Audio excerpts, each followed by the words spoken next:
대부분 소고기, 돼지고기, 이런 고기 등을 많이 먹어야 체력이 보충되고 건강에 이롭다고 알고 계시는 분들도 많으실 거예요. 하지만 붉은 고기에는 포화지방과 같은 유해 물질이 포함되어 있을 수 있고, 이는 췌장암의 위험 요소로도 작용할 수 있기 때문에 굳이 고기를 섭취를 안 하셔도 되는데, 소고기, 양고기는 고지방식으로 분류가 되기 때문에 특히 지방이 많은 부위는 췌장암 위험과도 관련이 있을 수가 있고, 햄, 소시지 등 가공된 붉은 고기가 제일 안 좋죠. 세계보건기구 WHO에서는 발암물질 1급으로 등재가 되어 있어요. 그만큼 피하시는 게 좋은데 안전한 조리법으로 적당히 드시는 게 가장 좋습니다. 아무래도 고탄수화물식과 당이 많이 들어간 음식을 섭취하게 되면 혈당이 급격하게 상승되고, 이를 조절하기 위해서 췌장에서 많은 양의 인슐린을 분비하기 때문에 이 과정이 반복되면 과도하게 자극을 받아 손상도 입을 수가 있고, 인슐린 수치도 지속적으로 높을 경우에는 췌장암 발생과도 관련이 있다고 해요. 그리고 이러한 습관은 체중 증가와 비만, 당뇨병의 발생의 위험률도 높일 수가 있는데,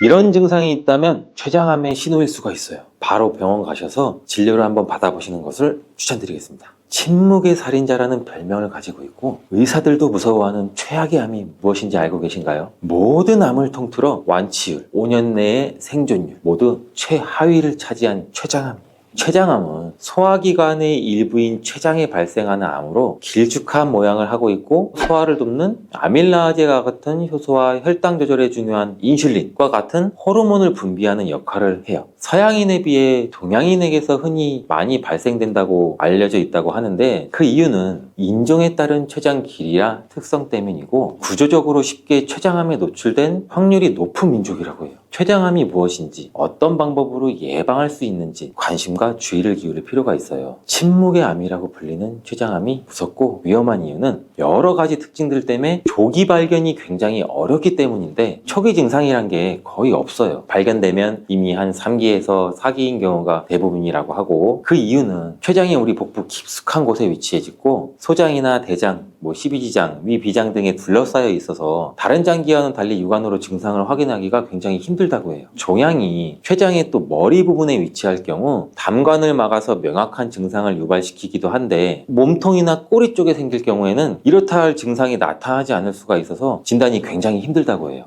그리고 다른 암에 비해 전이 속도가 또 매우 빠르다는 특징이 있어서 환자분들께서 증상을 느끼고 병원을 방문했을 때는 이미 병이 어느 정도 진행된 상태인 경우도 많고, 치료도 쉽지가 않다고 하는데, 방사선 치료나 항암 치료에 대한 반응이 다른 암에 비해서 낮은 편이고, 췌장암이 가지고 있는 이 특수한 유전자 변이가 치료에 대한 저항성을 증가시키기 때문이라고 해요. 수술이 잘 되더라도 육안으로는 보이지 않는 미세한 암이 남아있는 경우도 많아 미세 전이도 잘 되고, 대부분 암이 진행된 후 발견되는 경우도 많고, 수술 절제가 가능한 케이스는 20% 이내라고도 하더라고요. 운 좋게 수술을 하더라도 5년 생존율이 14.3% 정도고, 초기부터 말기까지 췌장암 전체적인 단계에서 5년 생존율은 단 5%밖에 되지 않는다고 하네요.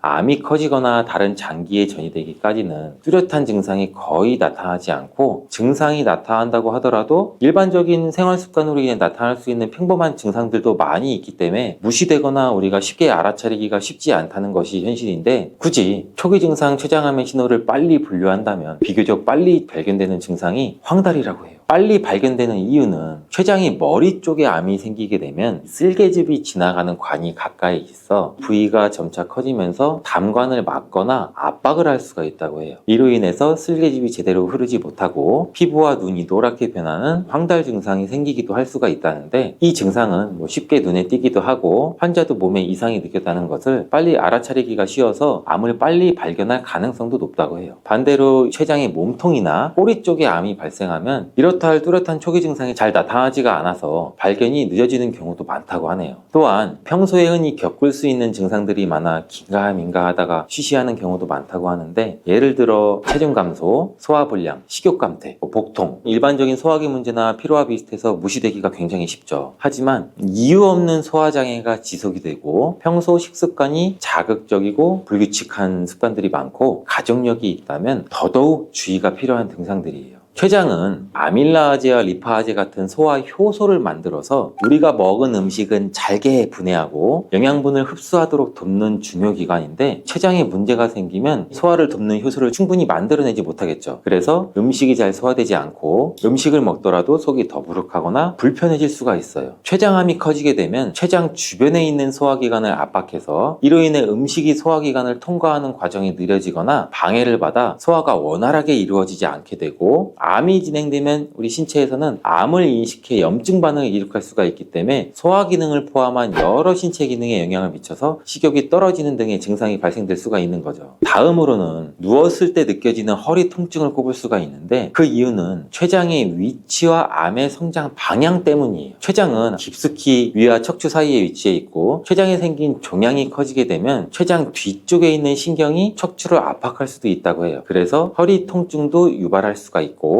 평소 근육통과는 다르게 깊고 지속적이면서 뒤쪽에 위치한 후복막 장기이기 때문에 눌렀을 때 당연히 아프진 않을 수는 있다는 특징을 갖는데, 그리고 갑작스럽게 당뇨가 생겼다면 췌장암을 의심해 볼 수가 있어요. 이 또한 췌장의 기능과 암의 진행 방식의 관련이 굉장히 큰데, 췌장은 소화효소와 더불어서 인슐린과 같은 호르몬을 분비하는 굉장히 중요한 역할을 하는 기관이에요. 이 인슐린은 혈당을 조절하는 기능을 하지만 췌장암이 발생되면 췌장의 인슐린 생성세포에도 영향을 미쳐서 인슐린 생산도 방해할 수가 있어요. 인슐린이 충분히 분비가 되지 않으면 혈당이 높아질 수밖에 없고 당뇨병을 유발하는 원인이 되기도 하겠죠. 그렇다고 당뇨가 오래되면 무조건 췌장암으로 발전되거나 췌장암 전 단계가 당뇨일 수가 있다는 것은 아니에요. 췌장의 기능이 저하되면 체내에서 인슐린에 대한 저항성도 생기고 인슐린 분비에 문제가 일으킬 수가 있기 때문에 혈당을 효과적으로 낮추지도 못하고 인슐린이 제대로 작동되지 않아서 없던 당뇨가 갑자기 생기기도 한다는 거예요. 혹시 치주질환이 췌장암과 연관이 있다는 이야기를 들어보신 분도 계신가요? 치주질환이 있는 분은 반드시 췌장암에 걸리는 게 당연히 아니지만 일부 연구에서는 췌장암의 위험 요인 중 하나로 제시가 되기도 했어요. 그 이유는 치주질환이 발생하게 되면 이 구강 내 만성적인 염증도 유발하는데, 이 염증은 정신질환과도 연관될 수 있고 구강 내 박테리아와 독소로 인해서 체내 염증 반응도 증가시킬 수 있다고 해요. 치주질환은 췌장암뿐만 아니라 폐암, 위장암 등 다양한 암의 발병에 영향을 미칠 수가 있는데, 이가 썩은 것이 없고 잇몸이 튼튼해야 전신 건강에 좋다는 말이 있듯이 정기적인 치과 검진과 평소 구강 관리도 잘 하는 것이 중요합니다. 어떤 병이든 예방을 하기 위해서는 좋은 것보다도 나쁜 것을 피하고 하지 않는 것이 중요한데, 췌장암 예방을 위해서 꼭 끊어야 하는 음식들도 있습니다. 가장 대표적인 것이 술과 담배입니다. 흡연은 췌장암의 발생 위험을 크게 증가시키는 중요한 요인으로 작용하고, 그 이유는 발암물질에 직접적으로 노출되는데, 담배 연기에는 수천 가지 화학물질이 포함되어 있는 거 아시죠? 그중 약 70여 개가 발암성으로 알려져 있는데, 이러한 발암물질은 체내에서 흡수돼서 췌장세포에 도달해서 DNA 손상까지 유발하게 되죠. 그로 인해서 세포가 비정상적으로 변형되고 암세포로도 발전될 가능성이 높아지겠죠. 연구에 따르면 흡연자들은 비흡연자에 비해서 췌장암 걸릴 확률이 2배에서 3배 정도 높고, 흡연량이나 기간이 많아질수록 위험도는 더 증가한다고 해요. 금연 후 10년에서 15년 정도 시간이 지나면 췌장암 위험률이 비흡연자 수준으로 가까워진다고 하니 흡연이 직접적인 원인 중 하나가 될 가능성이 있다는 말이겠죠. 또한 음주는 아시다시피 간암을 포함한 여러 종류의 암과도 관련이 있는데, 특히 만성음주로 인한 만성췌장염은 췌장세포를 지속적으로 손상시키고 이로 인해 세포의 유전자 변이나 기능장애도 유발시킬 수가 있겠죠. 만성췌장염은 췌장암의 중요한 위험인자로 알려져 있기 때문에 음주로 인해 염증과 손상이 누적되면 암 발생 위험률이 당연히 높아질 수밖에 없고, 이 외에도 고탄수화물식, 당이 많이 들어간 음식 등을 피하시는 것이 좋고, 포화지방이 많이 들어있는 붉은 고기를 과량 섭취하는 것도 피하시는 게 도움이 돼요. 대부분 소고기, 돼지고기 이런 고기 등을 많이 먹어야 체력이 보충되고 건강에 이롭다고 알고 계시는 분들도 많으실 거예요. 하지만 붉은 고기에는 포화지방과 같은 유해물질이 포함되어 있을 수 있고, 이는 췌장암의 위험 요소로도 작용할 수 있기 때문에 굳이 고기를 섭취를 안 하셔도 되는데, 소고기, 양고기는 고지방식으로 분류가 되기 때문에 특히 지방이 많은 부위는 췌장암 위험과도 관련이 있을 수가 있고, 햄, 소세지 등 가공된 붉은 고기가 제일 안 좋죠. 세계보건기구 WHO에서는 발암물질 1급으로 등재가 되어 있어요. 그만큼 피하시는 게 좋은데 안전한 조리법으로 적당히 드시는 게 가장 좋습니다. 아무래도 고탄수화물식과 당이 많이 들어간 음식을 섭취하게 되면 혈당이 급격하게 상승되고 이를 조절하기 위해서 췌장에서 많은 양의 인슐린을 분비하기 때문에 이 과정이 반복되면 과도하게 자극을 받아 손상도 입을 수가 있고 인슐린 수치도 지속적으로 높을 경우에는 췌장암 발생과도 관련이 있다고 해요. 그리고 이러한 습관은 체중 증가와 비만, 당뇨병의 발생의 위험률도 높일 수가 있는데 비만과 당뇨병은 췌장암의 주요 위험 요소로 알려져 있기 때문에 균형 잡힌 식단을 유지하는 게 매우 중요해요.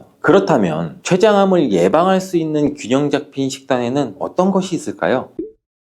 대표적으로는 현미밥을 주식으로 하는 거예요. 현미는 백미에 비해서 섬유질이 훨씬 풍부하게 함유가 되어 있고 소화과정 개선, 장 건강, 이렇게 암 예방에 중요한 역할을 하는데 특히 섬유질은 체내 독소를 배출시키고 염증 수치를 줄이는 데도 큰 도움을 주기 때문에 염증을 줄이는 식단으로는 현미가 효과적이에요. 또한 이러한 현미는 저혈당 지수 식품으로서 혈당 상승을 느리게 만들고 일정하게 유지시켜주는 역할도 하기도 하는데 연구에 따르면 이 현미는 인슐린 감수성도 개선하고 우리 몸의 당 흡수도 완화시킬 수 있다고 해요. 인슐린 감수성이란 인슐린이 우리 몸 세포에 효과적으로 작용하는 정도를 말하는데 쉽게 말해 인슐린 감수성이 높다는 것은 인슐린이 정상 기능을 해서 혈당을 효율적으로 잡을 수 있다는 걸 말하겠죠. 현미밥은 흰 쌀만큼 정제가 되지 않았기 때문에 신경 써서 꼭꼭 씹어 드시지 않을 경우에는 오히려 독으로 작용할 수도 있어요. 현미를 분해시키기 위해서는 아밀라아제라는 효소가 필요한데 이 아밀라아제는 특히 침 속에 많죠. 그렇기 때문에 최소한 30번 이상은 씹어야지 현미를 분해할 수 있는 소화효소가 잘 만들어지게 돼요. 음식물이 분해되지 않고 장으로 넘어가게 되면 췌장에서 더 많은 효화효소들을 분비해야 되기 때문에 췌장에서 부담을 느낄 수가 있겠죠. 그렇기 때문에 충분히 씹어 드시는 게 중요합니다. 그리고 육류를 아예 드시지 말라는 게 아니고 드셔야 한다면 기름기가 많이 없는 부위로 찌거나 삶는 것이 좋고 과일과 녹황색 채소를 생활화해서 드시면 좋습니다. 이러한 녹황색 채소에 포함된 엽록소는 세포 재생과 해독작용을 돕고 파이토케미컬이라는 성분은 암세포 성장을 또 억제시키는 효과도 같이 가지고 있는데 이 성분은 체내 염증과 산화 스트레스를 줄여서 췌장암의 위험을 감소시키는 데도 도움이 될 수 있다고 해요. 여러 연구에서 녹황색 채소의 정기적인 섭취가 췌장암 발생 위험을 감소시킨다는 결과도 있으니 시금치, 브로콜리, 케일, 양배추 꾸준히 섭취하면 암 예방에 도움이 될 수가 있겠죠.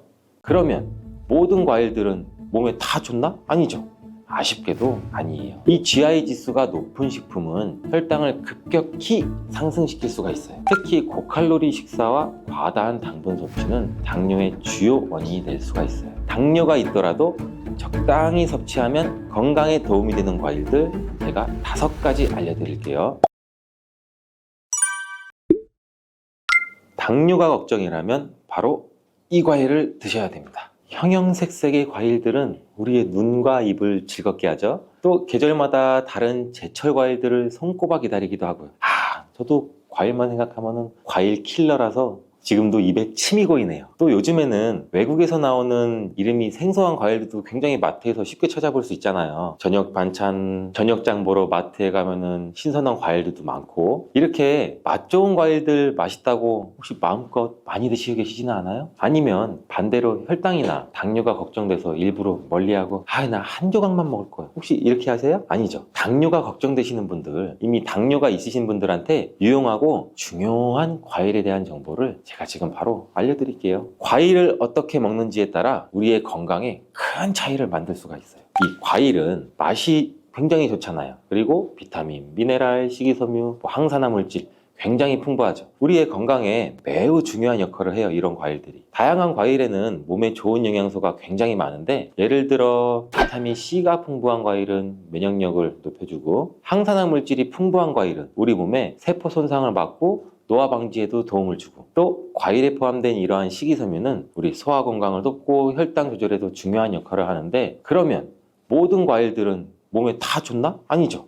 아쉽게도 아니에요. 개개인에게 맞는 과일을 선택하는 기준을 잘 살펴보고 우리가 먹어야죠. 과일을 선택할 때 중요한 지표 중 하나가 GI라고 불리는 당화지수랑 GL이라고 불리는 당 부하지수예요. 이 두 지표는 우리가 과일을 굉장히 많이 섭취했을 때 우리 몸에 혈당에 미치는 영향을 알려주는 수치라고 보시면 돼요. 어디선가 우리도 뭐 GI 하는 GI 지수라고 들어보신 적 굉장히 많으시죠? 이게 칼로리보다 이 GI 지수가 중요하다는 말 한 번쯤은 들어보셨을 거예요. 당화 지수, 즉 이 GI 지수는 우리 식품이 혈당을 얼마나 빨리 올리는지를 나타내는 지표인데, 이 GI 지수가 높은 식품은 혈당을 급격히 상승시킬 수가 있어요. 반면에 GI 지수가 낮은 식품은 천천히 혈당을 올리기 때문에 우리가 음식을 섭취하면서 당뇨 관리에 조금 더 유리하다고 보시면 돼요. 그리고 당 부하 지수, 즉 GL 지수는 GI 지수와 식품에 포함된 탄수화물의 양을 고려한 지표인데, 말이 어렵죠. 쉽게 말해서 GI 지수는 각 그램에 대한 혈당 지수라면 GL 지수는 한 번 먹는 1회 분량으로 계산된 양에 대한 혈당 지수예요. 그래서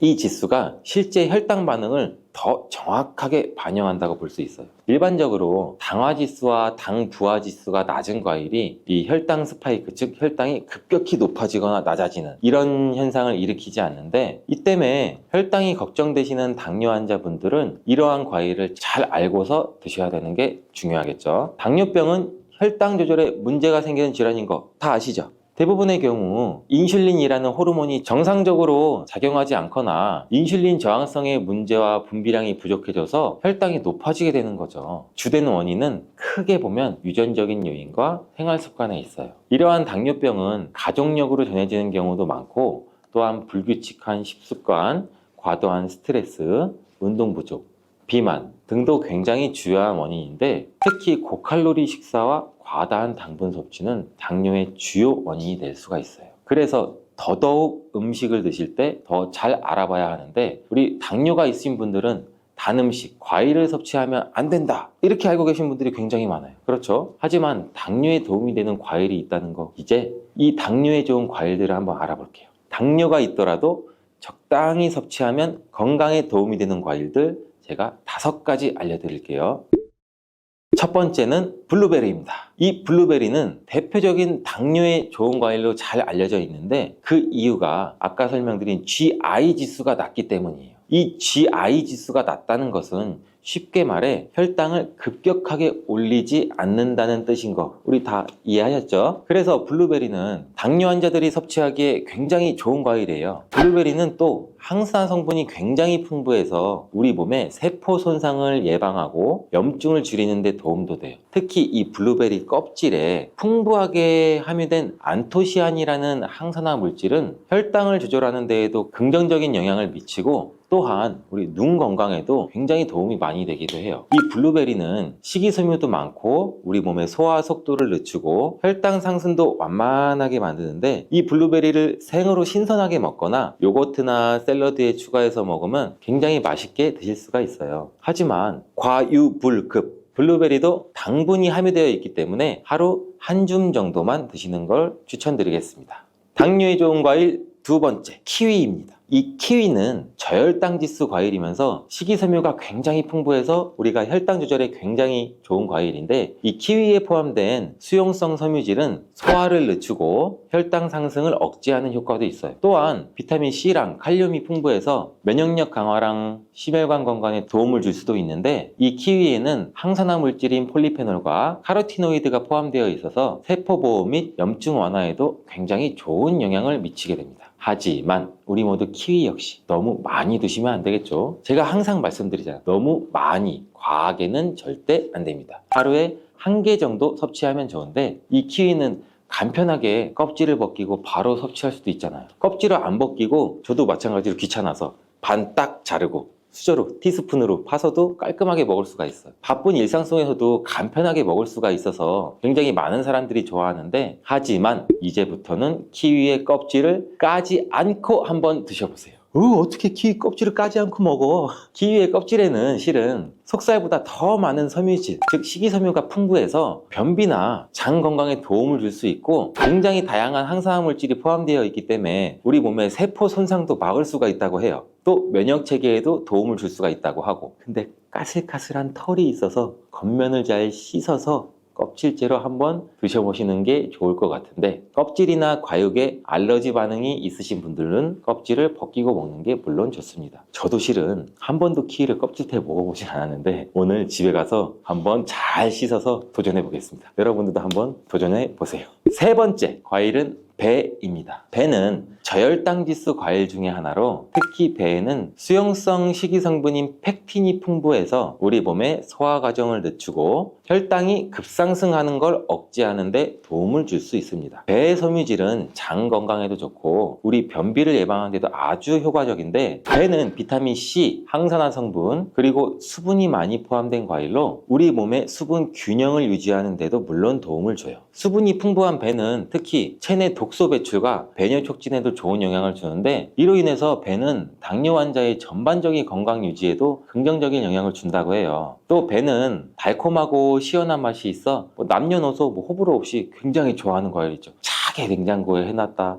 저도 차게 먹으면 안 좋은데 여름철에 더울 때 찬 거 깎아서 아삭아삭 섭취하면 굉장히 좋잖아요. 근데 이것도 하루 1개 정도 섭취하면 좋습니다. 자, 혈당 관리에 좋은 과일 네 번째는 바로 아보카도. 아보카도 좋아하시는 분들 굉장히 많으시죠. 아직까지 생소하신 분들도 있을 거예요. 요즘 마트에서도 쉽게 볼 수 있는 아보카도는 당분이 거의 없는 과일이에요. 오히려 건강한 지방이 많이 포함되고 있어 혈당 상승을 억제하는 데 도움을 주는데, 여기에는 이 올레산이라는 불포화 지방이 혈당 상승을 늦추고 인슐린 저항성을 개선도 시켜주고 혈당 조절도 지원해주는 역할도 같이 해요. 또한 이 아보카도에는 식이섬유랑 칼륨이 풍부해요. 이게 혈당 안정화에도 긍정적인 영향도 미치고 우리 몸의 소화작용에도 좋은데, 이는 항염증 효과도 뛰어나고 세포 보호에도 굉장히 좋다고 해요. 또한 이 아보카도는 식사 대용으로 굉장히 좋고 우리 샐러드나 스무디에 넣어서 먹으면 맛있고 건강한 간식이 됩니다.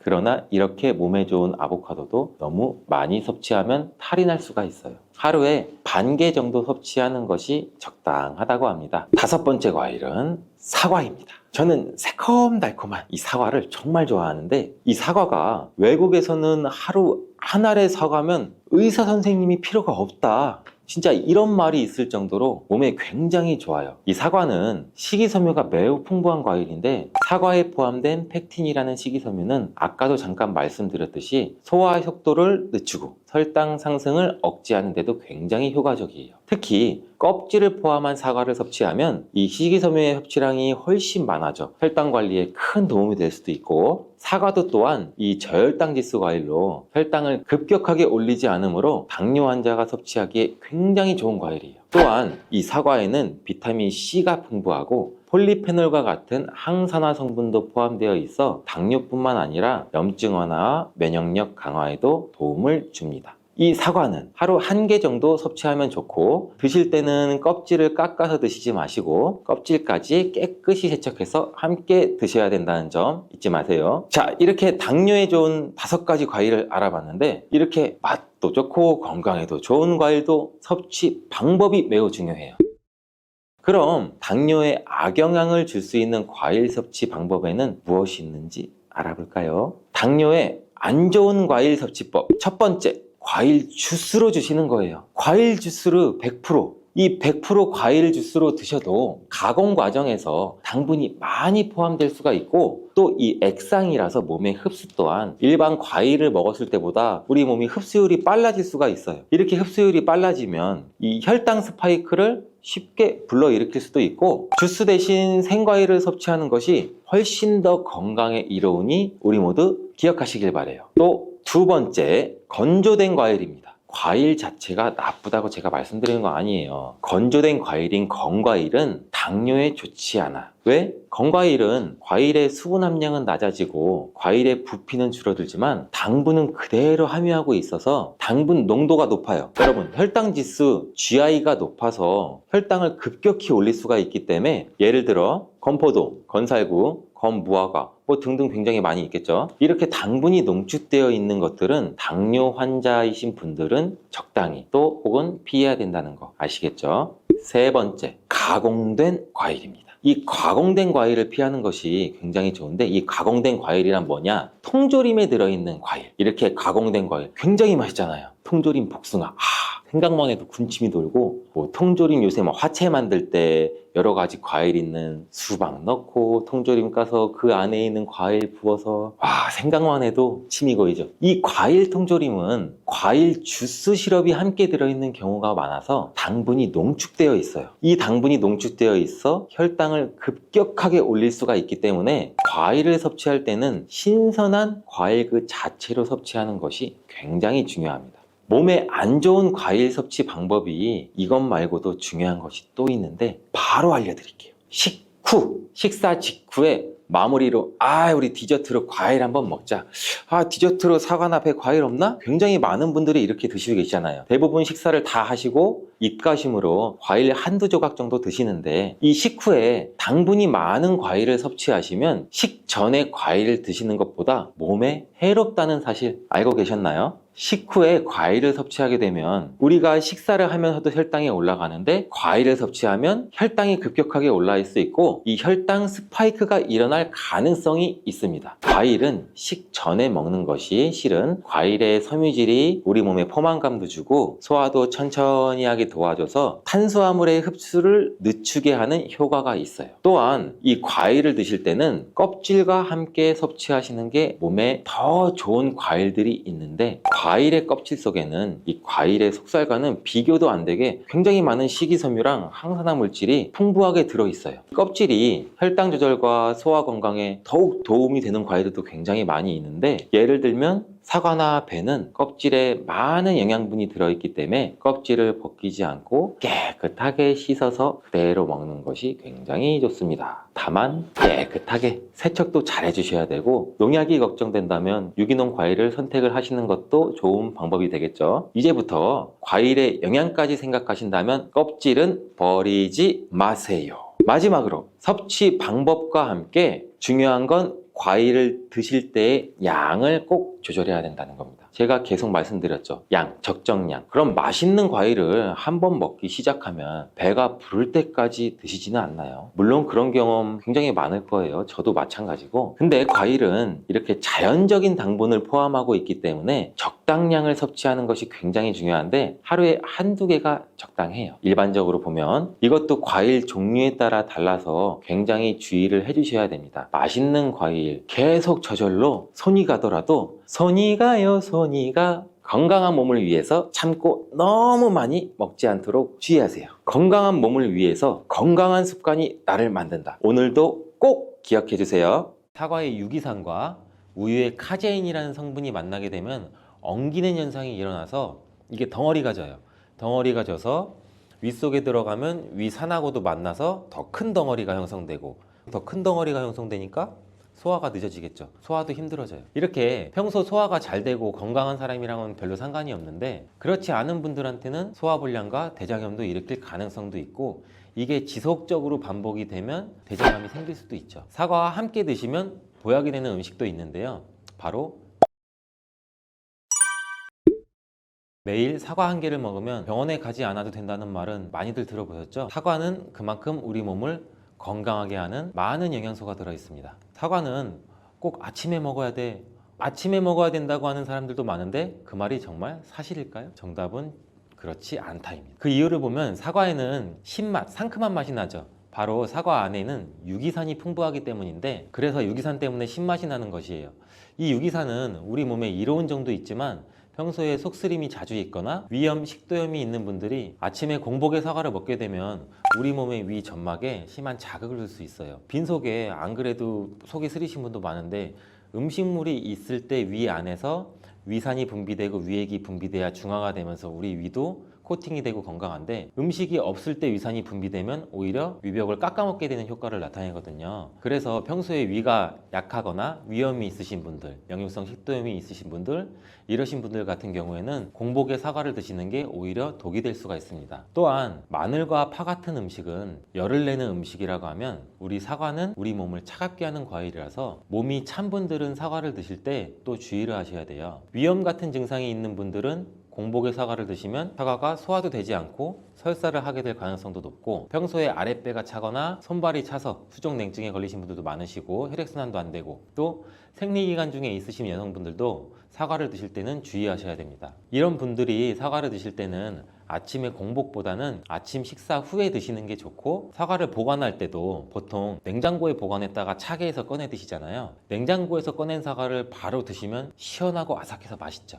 근데 미리 꺼내 놓고 사과의 온도를 실온으로 맞춰서 드시는 것이 우리 위장 내부에도 좋습니다. 또한 사과를 팬에 구워 드셔도 되고 익혀 드셔도 됩니다. 그렇다면 왜 아침에 먹는 사과가 보약이라는 말이 굉장히 우리가 많이 알고 있을까요? 건강하신 분들은 사과를 아침 공복에 드시면 더욱 좋은데, 그 이유는 사과에는 펙틴이라는 식이섬유가 풍부해 우리 장 운동을 활발하게 하고 장내 노폐물을 배출하는 데 도움을 줘 하루를 건강하게 시작할 수 있기 때문입니다. 한 가지 꼭 기억하셔야 할 점은 사과를 껍질째 드셔야 한다는 것입니다. 실제 연구에서는 사과의 껍질에는 안토시아닌이나 퀘르세틴, 에피카테킨 같은 이러한 식물성 폴리페놀 성분이 사과의 그 과육보다 사과 껍질에 훨씬 더 많이 함유되어 있는 것이 밝혀졌고, 또 이러한 껍질을 버리고 깎고 먹게 되면 사과의 좋은 영양소는 극히 일부만 드시게 되는 것이죠. 사과에는 펙틴 말고도 정말 다양한 영양소가 있는데, 사과에는 어떤 효능이나 영양소가 있는지 한번 알아보겠습니다. 사과는 먼저 장을 건강하게 해줘요. 요즘 프로바이오틱스, 프리바이오틱스 굉장히 많죠, 유산균. 이렇게 사과가 천연 프리바이오틱스로서 장내에 우리 몸, 장 안에 좋은 균을 많이 생기도록 해주는 작용을 해줍니다. 이렇게 장내에 좋은 균이 많이 생기게 되면 장의 환경이 좋아지는 건데, 그렇게 되면 단맛, 자극적인 맛이 강한 가공식품에 대한 식욕도 줄어들고 건강한 식품을 먹고 싶은 욕구도 늘어나게 돼요. 또 장이 건강해지면 우리 면역력이 또 좋아지고, 이렇게 다 선순환으로 이어져 가는 건데, 장에는 물론 좋은 세균, 나쁜 세균들이 굉장히 많이 존재가 해요. 근데 좋은 세균만 많아도 안 되고 나쁜 세균만 많아도 안 돼요. 좋은 세균, 나쁜 세균이 어느 정도 밸런스를 이루어져서 우리 몸의 면역력을 형성하게 되는데, 그때도 굉장히 중요한 게 프로바이오틱스, 프리바이오틱스, 우리가 흔히 많이 먹는 유산균입니다. 사과에도 아까 말씀드린 프리바이오틱스가 들어있고, 또 사과를 드시면 자연스럽게 체중도 줄어들고 다이어트하는 효과까지 누릴 수 있게 돼요. 이렇게 사과를 먹게 되면 장내에서 소화가 되면서 뷰티르산 같은 단쇄지방산이 만들어지게 되는데, 이 지방산이 우리 몸에 손상된 장벽을 회복시켜주는 역할을 해줘서 우리 장이 건강해지는 거예요. 장벽을 회복시키는 것이 중요한 이유가, 우리 장벽이 손상되면 손상된 곳에 독소들이 하나하나씩 침투가 되게 되고, 증상이 심해지면 장누수증후군이라는 질병도 발병이 되고, 이런 증상이 나타나면 독소들이 혈액을 타고 돌아다니게 되고 악순환이 반복이 되는 거죠. 그래서 장이 안 좋아지면 피부에 염증도 일으킬 수가 있고, 아토피와 같은 면역력이 이제 과잉되거나 면역력의 불균형 증상을 일으킬 수 있게 되는 거죠. 이렇게 사과를 드시면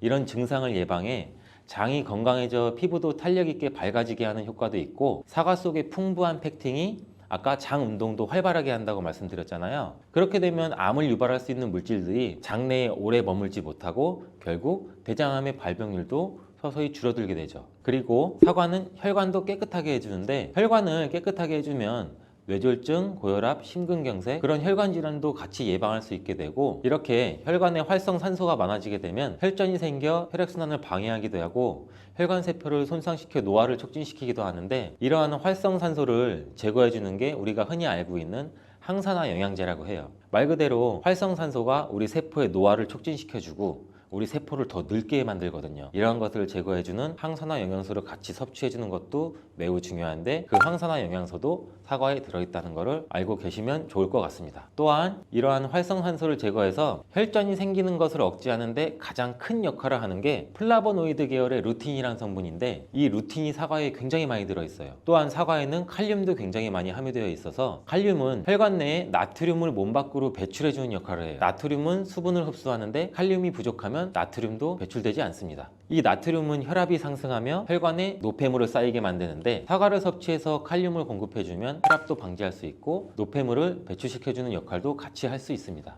또한 이러한 칼륨은 혈관을 확장시키는 작용을 해서 혈액순환도 원활하게 하고 심장박동도 안정시키고 심장의 기능도 강화하는 데 도움을 줄 수 있는 성분이에요.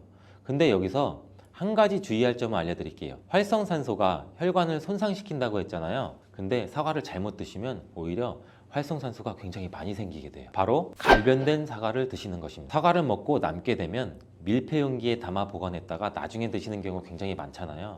그때 우리가 단면이 사과가 갈색으로 변하게 되는데, 이는 공기 중에 산소와 만나서 산패돼서 갈색으로 변한 것이거든요. 이렇게 산패된 사과를 드시면 활성산소를 제거하는 것이 아니라 오히려 활성산소를 증가시켜 혈관 건강에 악영향을 줄 수 있으니까, 갈변된 사과는 그 부분은 바로 잘라내고 드시는 것을 추천드립니다. 또한 사과의 이로운 점 중 다른 하나는, 사과는 혈당을 조절해서 당뇨를 예방하고 그 당뇨를 회복하는 데에도 도움을 줄 수가 있어요. 당뇨가 있으신 분들은 과당이 혈당을 올려 안 좋다고 알고 계시잖아요. 굉장히 많은 분들이. 근데 사과는 오히려 혈당을 조절해 주기 때문에 당뇨가 있으신 분들은 사과를 드셔야 됩니다. 식사하기 30분 전에 사과를 드신 후에 식사를 하시면 혈당이 급격하게 오르는 혈당 스파이크 현상도 막을 수가 있어요. 사과에 단맛 때문에 당뇨가 있는 분들이 사과를 드시는 것을 꺼려 하시는데, 사과에는 단맛도 있지만 혈당은 올리는 GI 지수가 36으로 혈당 지수가 낮은 과일이에요. 근데 혈당 지수가 높은 과일이 뭔지 아세요? 수박은 다른 거에 비해서 혈당 지수가 높기 때문에 당뇨가 있으신 분들은 조금 조심해서 드시면 좋을 것 같습니다. 실제로 대학 연구팀에서 실험한 것을 발표했는데, 건강한 사람을 대상으로 쌀밥만 먹은 경우랑 30분 전에 사과를 먹고 쌀밥을 드신 경우를 비교를 했을 때 혈당이 쌀밥만 먹은 경우보다 50% 정도로 떨어지는 것도 확인이 된 실험도 있어요. 당뇨가 있는 분들도 이제 안심하시고 식사 후에 드시지 말고 반드시 식사 30분 전에 꼭 사과를 드시고 식사를 하시길 바랍니다. 한 가지 주의할 점은, 사과를 갈아서 사과 주스로 드시게 되면 오히려 흡수가 빨라 혈당을 올릴 수가 있으니 사과를 껍질째 씹어서 천천히 드시는 게 좋을 것 같습니다. 또한 사과의 다른 효능 중 한 가지는 기관지도 깨끗하게 청소해주는 효능도 있어요. 사과에는 양파와 마찬가지로 퀘르세틴이라는 성분이 풍부하게 함유되어 있는데, 이 성분은 호흡기 점막에 생기는 염증을 가라앉히고 예방하는 효과도 있어요. 흔히 우리 요새 시중에 많이 판매되는 퀘르세틴 영양제도 있는데, 이 퀘르세틴 영양제가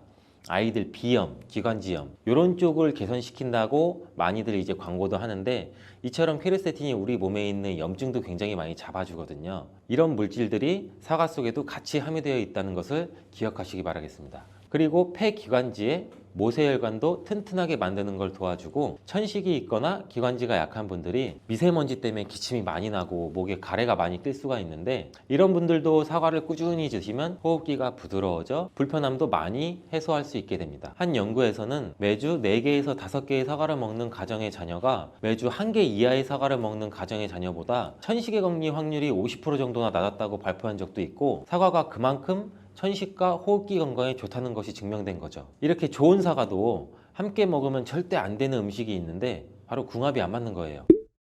그 음식을 알아볼 텐데, 바로 우유, 요거트, 치즈, 이런 유제품류예요. 여러분 놀라셨죠? 유제품이랑 사과를 아침에 굉장히 많은 분들이 같이 함께 드시고 계시는데, 요새 샐러드 같은 것도 많이 드시면서 샐러드에 사과도 넣고 드레싱으로 요거트랑 치즈도 붓고 이러한 경우가 많은데, 유제품과 사과를 함께 드시면 사과의 비타민C가 우유에 부족한 영양성분을 보충해줘서 좋은 것으로 대부분 많이 알고 계시는데, 이런 내용이 전혀 틀린 것은 아니에요. 근데 소화 기능이 약하신 어르신분들이나 위염, 식도염 같은 증상이 있으신 분들은 이렇게 드시면 안 돼요. 영상 초반에도 제가 잠깐 말씀드렸듯이, 이런 증상이 있는 분들은 유제품과 사과를 함께 드시면 그 증상이 더욱 악화되는데, 그 이유는 사과의 유기산과 우유의 카제인이라는 성분이 만나게 되면 엉기는 현상이 일어나서 이게 덩어리가 져요.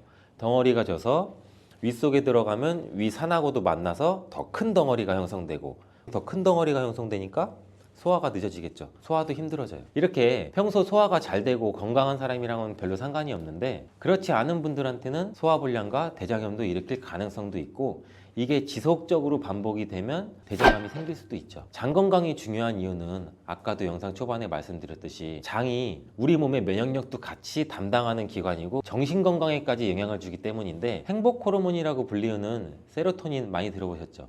이 세로토닌의 95%가 장에서 만들어지기 때문에 장이 건강해야 행복감이 또 올라갈 수 있어요.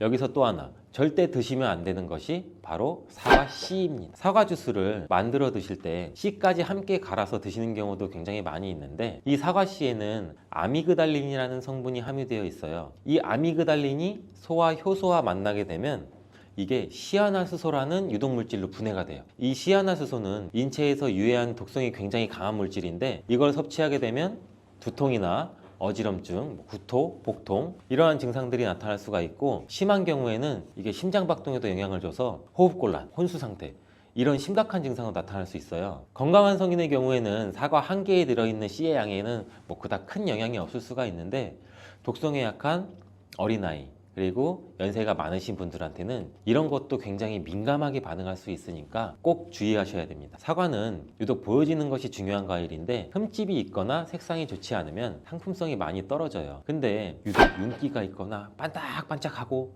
빨갛고 색상이 짙은 사과는 웬만하면 피하는 게 좋아요. 간혹 유동 파라핀이라는 식품 첨가물을 사용해서 사과 위에 이렇게 이쁘게 보이게 코팅 처리를 한 사과일 수가 있는데 이 유동 파라핀을 섭취하게 되면 복통과 설사를 일으킬 수 있고 지용성 비타민의 흡수도 감소시킨다고 알려져 있어요. 요새는 이런 일이 거의 없긴 하지만 혹시나 사과가 너무 윤기가 흐르거나 만졌을 때 약간의 끈적임이 있다면 드시기 전에 살짝 의심 한번 해보시고 껍질을 깨끗하게 세척하고 드시거나 껍질을 벗기고 드시는 것이 안전하겠습니다. 사과와 함께 드시면 보약이 되는 음식도 있는데요. 바로 비트와 당근입니다. 굉장히 유명한 주스 아시죠? ABC 주스. ABC가 바로 사과, 비트, 당근. 애플, 비트, 캐럿 이 세 가지를 갈아서 만든 주스인데 사과, 당근, 비트를 함께 드시게 되면 영양소의 흡수율이 굉장히 증가하고 서로의 시너지를 굉장히 크게 나타내요. 이 서로의 영양소를 보완해줘서 더욱 건강하게 드실 수가 있는데 또한 식이섬유가 폭발적으로 증가해서 장운동을 촉진하고 변비 예방도 탁월해져요. 그리고 사과, 당근, 비트 이 세 가지는 모두 강력한 항산화 물질이 풍부해서 체내에 있는 활성산소를 제거해서 세포의 노화도 방지해주고 몸에 활력을 불어넣어 줄 수도 있는 거예요. 함께 먹으면 보약이 되는 음식으로도 고구마도 있습니다.